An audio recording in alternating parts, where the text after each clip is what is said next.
This is Hidden Killers Week in Review. A look back at the most prolific stories of the week. This is the Hidden Killers podcast with Tony Brueski. Featuring former FBI Special Agent and Chief of the Counterintelligence Behavioral Analysis Program, Robin Dreeke. I hate the argument that I keep hearing on this one in particular, and we hear it in a lot of these cases, is, oh, it's a bad apple. Everybody's got bad apple. This is a bad orchard. The whole orchard needs to go down because it's infested. And there's nothing good that's going to happen of it. The fact that when her friend called the police department, unbeknownst to Sandra, because she knew about what had happened to her growing up, and they're adults now, they're 23 years old. The friend calls the police department to report this guy saying, hey, you know, this is what happened to my friend. You need to look into him so he doesn't do this to other people. And God knows if there's other people that are going to come out yet. They don't tend to just pick one and done with individuals like this. Yep. She calls it in. She's known as person number 2 in the affidavit. Person number 5, the person at the police station. What do? And this just speaks to the culture of the whole damn thing. They don't go to HR. They don't go to a commander or chief or whoever would be in charge of looking at this and taking it where it needs to go for investigation. No, they took it directly to Farwell. Said, hey, somebody just called and said this about you. And then he, of course, says, don't speak of this to anyone, tries to brush it under the rug. 1 month later, she's dead. It leaves you speechless. The depravity, the level of depravity is profound. Yeah. You know, so talking about the bad orchard here, for some reason, before these individuals even joined the force, they were gravitated towards it. They for some reason, so you have these bad apples that for some reason gravitated because they knew ahead of time in some way, either intuitively or by word of mouth, that they could do things and get away with them. So how long was this culture of horrendousness going on? Because just like this most likely isn't his only rodeo, it's most likely not the department's only rodeo. Because you're right, one bad apple, you know, an enigma. So if you have an arc of behavior in just individuals as well as departments, organizations, institutions, and you might have a blip. Yeah. Single blips happen, but when you have multiple blips, that changes an entire trajectory of data points. And so the trajectory is different on this one for an entire organization. So now we got to start backtracking. When did that trajectory start changing? Because I seriously doubt it was with him. It doesn't go from 0 to 100. It's a culture. And so my next question in cases like this is, what was the leadership dynamic and who was at the head of it when it started that shift? Yeah. Because that's where we really got to start looking at when this all started happening.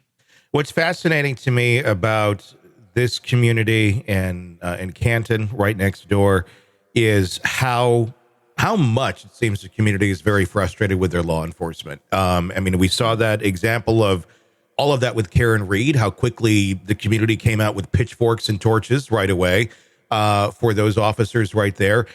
I'm not even arguing if Karen Reed is guilty or not. It just seemed out of character for most communities to get that much behind someone who had allegedly run over an officer.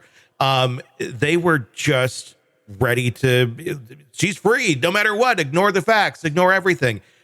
Because there's been that culture, because the public is aware that this culture exists. And if you're the bad apple or the bad whole shipment of apples that came from that orchard, and you're looking for some place to go, someplace to fit in, someplace where your dark depravity is not going to be looked down upon, but in fact embraced, it looks like it wouldn't be too hard if on the back end, before you get into this, into the force there, to go, that's a place for me. Because look, you have free reign. You can do pretty much anything because everyone's going to cover for you because a lot of people are doing the same things.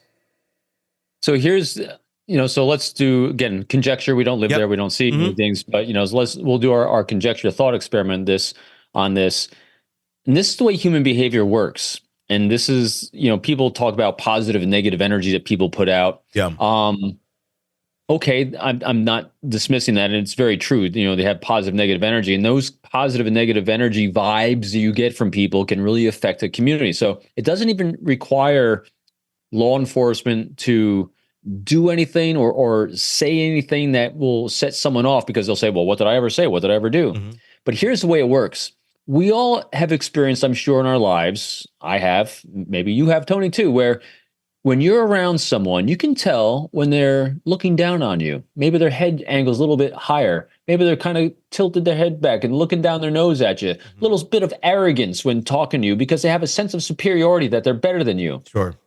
That comes from a culture that says, I'm better than you. That comes from a culture that says, we are all better than you. We look down upon you. You serve us, not the reverse. And so when you have a culture that does that, that's where that vibe comes from. So when you're interacting with law enforcement and they're not there to be to serve and protect, which is a lot of the mantras of law enforcement, and it's incongruent with their nonverbal body language of superiority, that's where that negative vibe, that's where that negative energy comes from. It's from their nonverbal looks and how it most likely would be incongruent with their messaging of to serve and protect. Sure. So that's why you have entire communities that might not have firsthand experienced these negative things personally themselves, but they felt that vibe because every time they're around law enforcement or seeing law enforcement or anything like that, if you have a preponderance of people, and a preponderance in this case would be even just 3 or 4,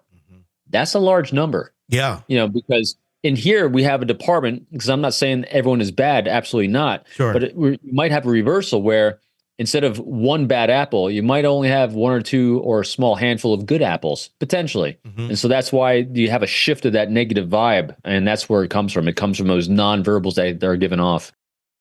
All right, true crime addicts, let's cut the crap. You're knee-deep in the gory details of your favorite podcast when suddenly a commercial hits like a bad meal. Seriously?